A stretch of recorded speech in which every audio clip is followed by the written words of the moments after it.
Welcome to this week's episode of Automation World's Technology Matters.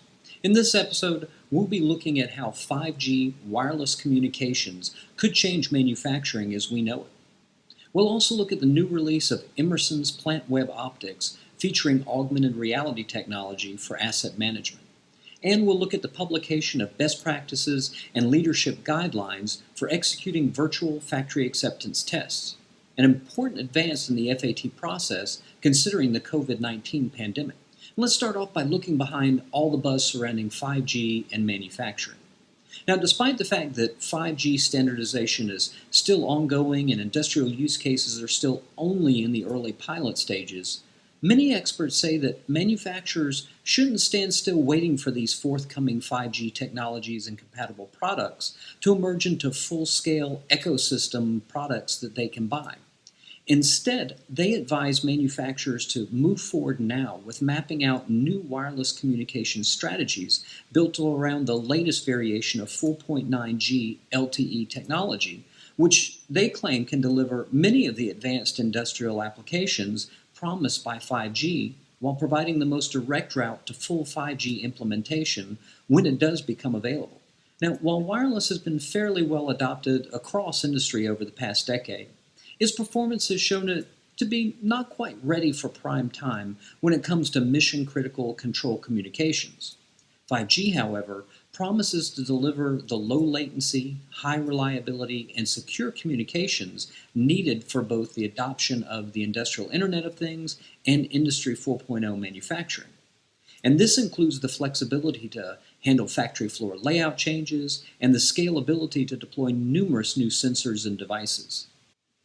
Now, the industrial networking experts advocating for 5G acceptance in manufacturing stress that manufacturers should not just wait around for 5G to be fully implemented for two specific reasons. One is that 5G won't be feasible for manufacturers for another 5 years or more, and the other factor is that 4.9G LTE networks that exist today, when deployed as a private network, can address 85% of what's required for industrial applications.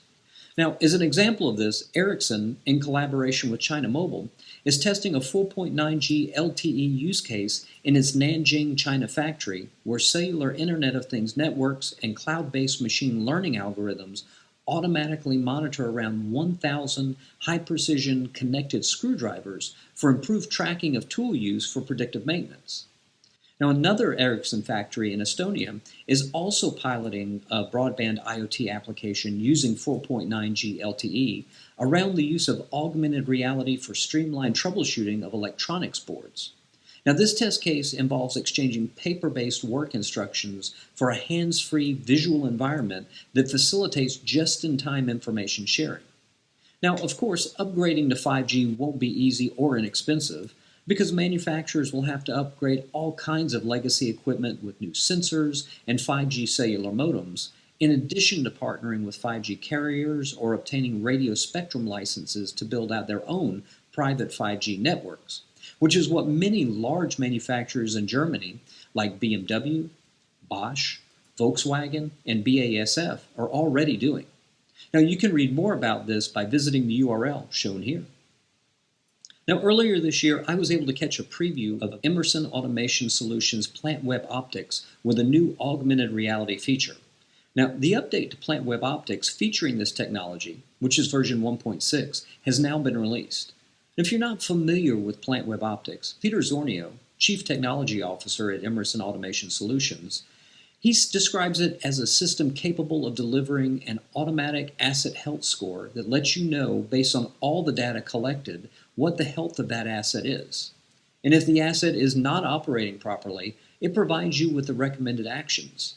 He added that with the addition of augmented reality, users can more easily locate and evaluate assets, as well as collaborate in real time with off-site experts.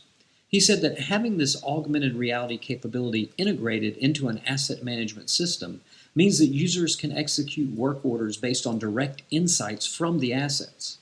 And Anna Valena, product manager at Emerson Automation Solutions, says the new augmented reality capabilities in Plantweb Optics provide users with situational awareness through the use of relevant IoT data from devices to help them navigate to and locate specific assets by overlaying the augmented reality data on the devices.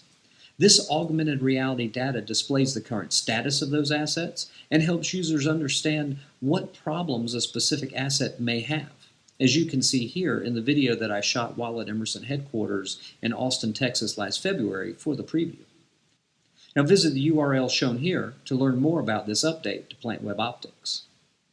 Now finally, with the COVID-19 pandemic driving more and more operational activities into the virtual realm, PMMI's OpEx Leadership Network has released its best practices and leadership guidelines for executing virtual factory acceptance tests. Now, full disclosure here, PMMI is the parent company of PMMI Media Group, which publishes Automation World.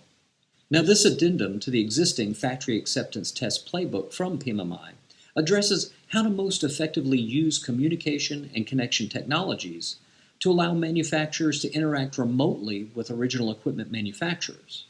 And Brian Griffin, Director of Industry Services for PMMI, said, "The pandemic has required new methods be established for executing FATs, which are likely to become standard procedures in the post-pandemic ways of working." This new document provides the guidance that both manufacturers and OEMs need to successfully implement these new virtual processes. And there are two parts to the FAT work product and virtual FAT addendum. There's the playbook and an editable checklist. Now, both the FAT and virtual work products are available for free via the URL shown here. So, I hope you found this episode of Technology Matters interesting and that you'll check out these and other posts at automationworld.com. And if you haven't yet subscribed to our channel, please do so by clicking on the AWTV logo on the bottom right side of your screen. So we'll see you soon with the next installment of Automation World's Technology Matters.